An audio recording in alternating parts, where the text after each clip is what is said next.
नमस्कार। आज हम हिंदी भाषा की 7वीं कक्षा की पाठ्य पुस्तक ज्ञान सागर के पाठ 11 उस रात की बात के अभ्यास के प्रश्न करेंगे। अगर वीडियो आपको अच्छा लगे तो लाइक और कमेंट ज़रूर कीजिएगा। तो आइए पाठ के प्रश्न शुरू करते हैं। हमारा पहला प्रश्न जो कि पाठ में से है, बुढ़िया के पैसे मांगने पर लेखक ने क्या समझा। तो इसका उत्तर है, बुढ़िया के पैसे मांगने पर लेखक ने उसे भिखारिन समझ लिया और उसकी बातों से उसे लगा कि यह सब भीख मांगने के बहाने हैं।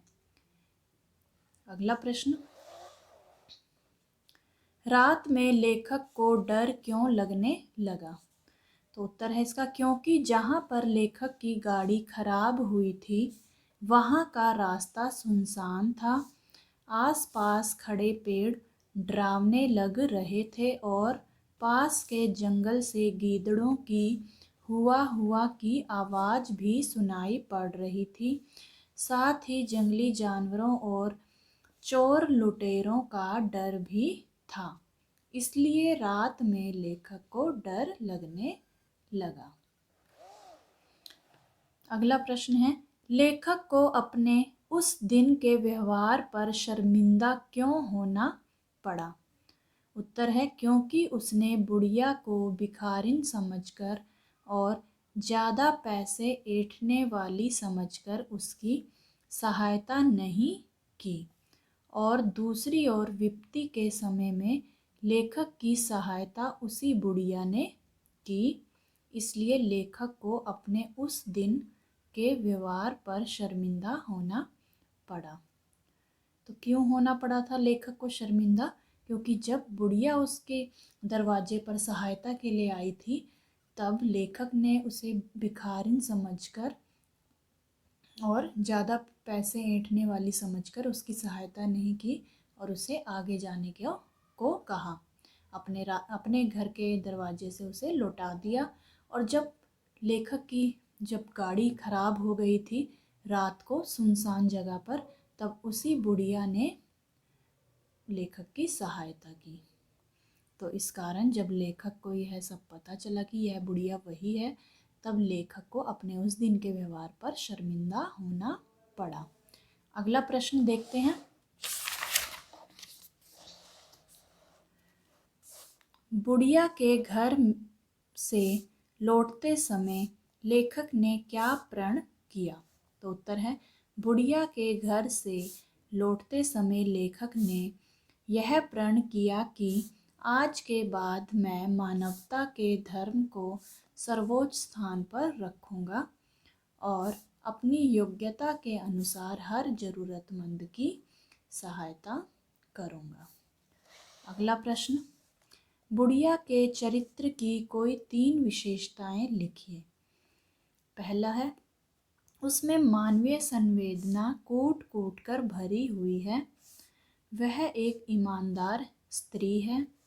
वह सच्चाई की मूरत है तथा विपत्ति में पड़े व्यक्तियों की सहायता करती है। अब हमारा जो अगला प्रश्न है, छठा प्रश्न, उसे देखते हैं। नीचे दिए गए कथन किसने कहे, किससे कहे लिखिए। ये कथन दिए गए हैं, यहाँ पर हमें लिखना है कि किसने कहा और किससे कहा। मेरा बेटा बहुत बीमार है, ये पहला कथन है। यह कथन बुढ़िया ने लेखक से कहा। अगला है, कह देना कि और घरों से मांग ले। कह देना कि और घरों से मांग ले, लेखक ने अपनी बेटी से कहा। नीचे प्रत्येक प्रश्न के 4 उत्तर दिए गए हैं। उचित उत्तर पर सही का चिन्ह लगाइए। तो पहला देखते हैं, लेखक ने अपनी बेटी से भिखारिन को क्या देने को कहा। तो विकल्प दिए गए हैं हमें, 2 रुपये, 2-4 पैसे, 5 रुपये, 8 रुपये। तो इसका सही उत्तर क्या है, 2-4 पैसे। अगला प्रश्न, लेखक को कितने महीने बाद शहर से दूर जाना पड़ा। तो ऑप्शन है इसके 3 महीने बाद, 5 महीने बाद, 2 महीने बाद या 6 महीने बाद। तो सही उत्तर क्या है? 3 महीने बाद। अगला प्रश्न, मिस्त्री को कौन बुलाकर लाया? ऑप्शन है इसके बुढ़िया का बेटा, बुढ़िया का पति, बुढ़िया का भाई या स्वयं बुढ़िया। तो इसका वो सही उत्तर है बुढ़िया का बेटा। अगला प्रश्न, बुढ़िया ने लेखक को क्या खाने को दिया? मक्के की रोटी सरसों का साग, गेहूं की रोटी पालक का साग, बाजरे की रोटी सरसों का साग या बाजरे की रोटी बथुए का साग। तो सही उत्तर क्या है? बाजरे की रोटी बथुए का साग। अब अगला प्रश्न है हमारा बातचीत से संबंधित, तो आइए देखते हैं। बेटी द्वारा पैसे दिए जाने पर बुढ़िया ने क्या कहा? उत्तर है बुढ़िया ने कहा, मैं भिखारिन नहीं हूँ, बेटे के इलाज के लिए आपसे सहायता मांग रही हूँ, वह ठीक हो जाए तो लौटा दूंगी। अगला प्रश्न, सुन लिया ना, नखरे भी पूरे दिखा रही है, इससे बात करना ही बेकार है, छोड़ो चली जाएगी अपने आप। इससे लेखक के बारे में क्या पता चलता है? तो इसका उत्तर है लेखक के इन वाक्यों से यह पता चलता है कि उसके मन में मानवीय संवेदना का हवास हो गया है, कि उसके मन में मानवीय संवेदना है ही नहीं, मानवता के प्रति, मानव के प्रति स्नेह नहीं है, बिल्कुल भी संवेदना नहीं है, और उसकी इन बातों से उसकी तुच्छ मानसिकता का पता चलता है कि उसकी सोच जो है बहुत ही छोटी है, निम्न है, इसलिए वह इस तरह की बातें कर रहा है। अगला प्रश्न, रात में आपको किस किस से डर लगता है और क्यों? उत्तर है इसका, रात को मुझे चूहों, छिपकलियों व कॉकरोचों आदि से डर लगता है, क्योंकि चूहे इधर उधर उछल कूद करते रहते हैं और छिपकलियों के गिरने का डर मुझे लगा रहता है, और कॉकरोचों की आवाज़ से मुझे नींद नहीं आ पाती। तो आप इस प्रश्न का उत्तर स्वयं दे सकते हैं कि रात को आपको किन किन चीज़ों से या किस किस से डर लगता है और क्यों। अगला प्रश्न, लेखक की मोटरसाइकिल कहाँ खराब हो गई थी और किसने ठीक की? तो उत्तर है लेखक की मोटरसाइकिल एक सुनसान जगह पर खराब हो गई थी और उसे अगले दिन एक मिस्त्री ने ठीक किया। अब अगला प्रश्न है हमारा अनुमान और कल्पना से संबंधित। बुढ़िया लेखक को रात में अपने घर ठहरने के लिए न कहती तो लेखक क्या करता?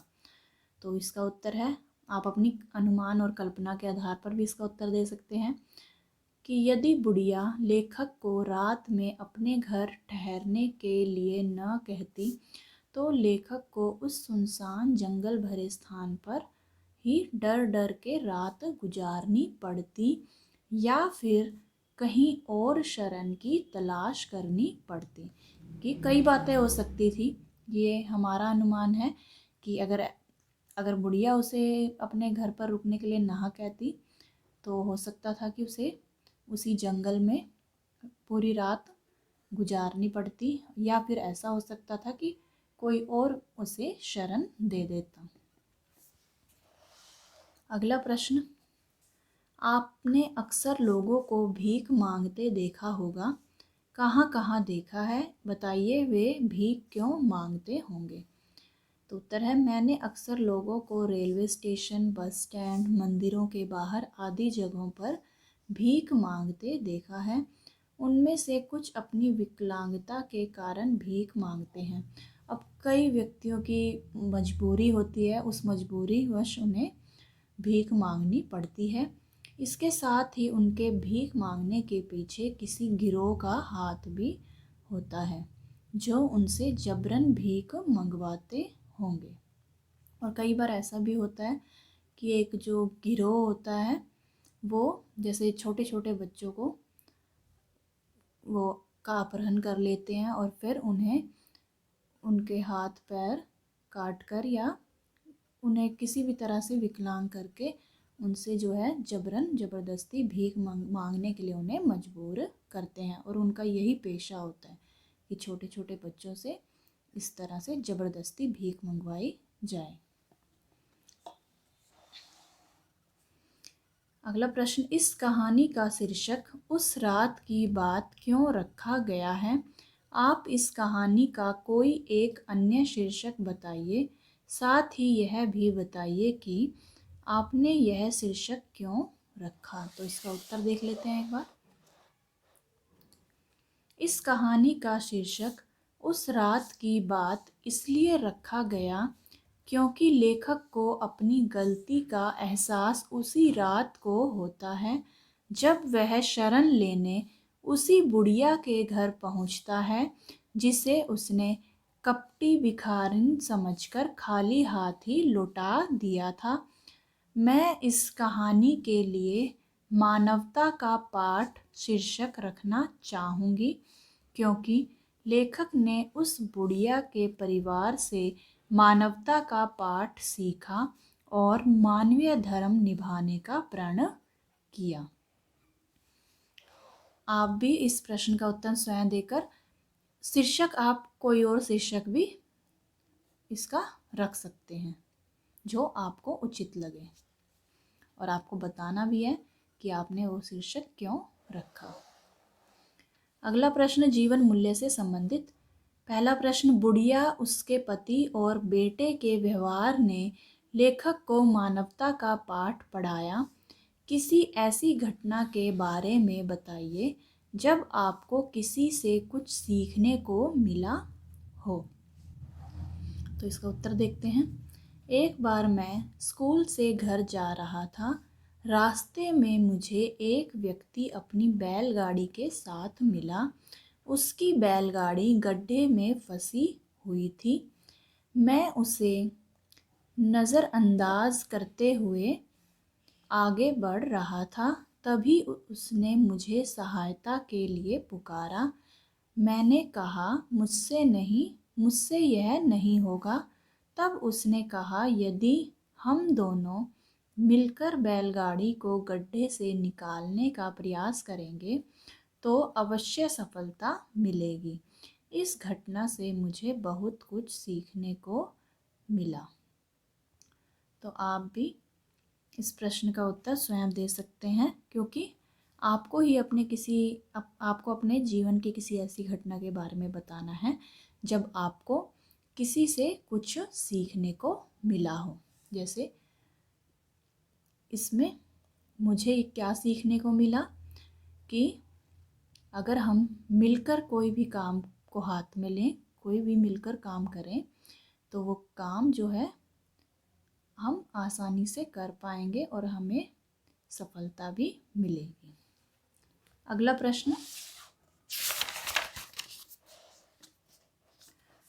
प्रस्तुत पाठ हमें अपने जीवन में किन किन मूल्यों को अपनाने के लिए प्रेरित करता है? यदि हम उन मूल्यों को अपनाते हैं तो हमें क्या लाभ होगा? तो इसका उत्तर देखते हैं। प्रस्तुत पाठ हमें अपने जीवन में मानवीय मूल्यों को अपनाने के लिए प्रेरित करता है।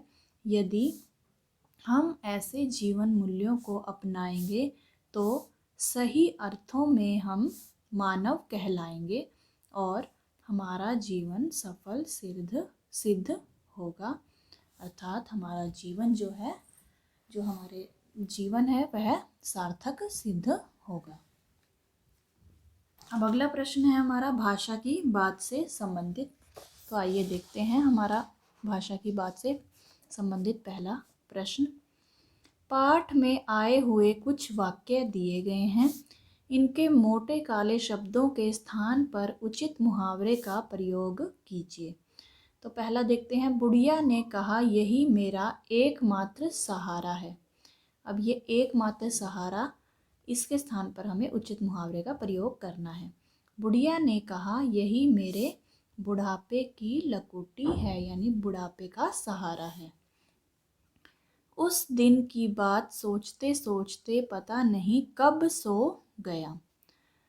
तो यहाँ पर कब सो गया का हमें मुहावरे में बदलना है।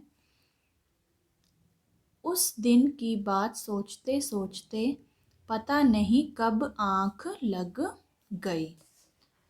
आँख लगना यानी सो जाना। अगला देखते हैं। गीदड़ों की हुआ सुनकर मैं डर गया। गीदड़ों की हुआ सुनकर मेरे प्राण सूखने लगे। अगला देखते हैं। बुढ़िया की शक्ल पहचान कर मैं बहुत लज्जित हुआ। बुढ़िया की शक्ल पहचान कर मैं शर्मिंदा हो गया। शर्मिंदा हो जाना यानी बहुत लज्जित होना। ठीक है। अगला प्रश्न है।